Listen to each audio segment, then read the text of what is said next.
Bashing, kanina na-mention mo. Even before you got into the house of Kuya, naranasan mo yun eh.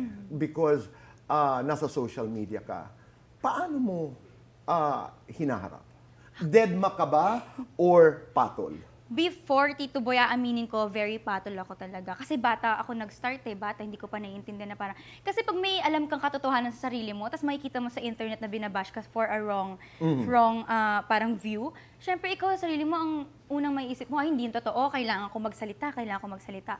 Pero ngayon na tumanda ako, natutunan ko na parang mas hindi sila pansinin. Kasi the more na binibigyan mo sila ng attention, the more na magpuproduce pala sila ng something na ire-reacton mo. Okay. Kaya ako po ngayon dadma talaga, Tito Boy. Laging may ganyan. Pero merong bashing na iniyakan mo? Opo, marami po. The kind of bashing that damaged you?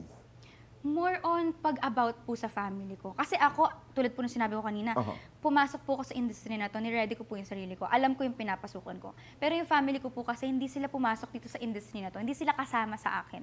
So, hindi sila ready sa kung anong pwedeng matanggap nila. So, pagka binabatikos po sila, pag sila yung binabash, dun po ako nasasaktan talaga. Dun ako nagiging super defensive, Tito Boy. At ang sakit nun. Sakit po. Diba?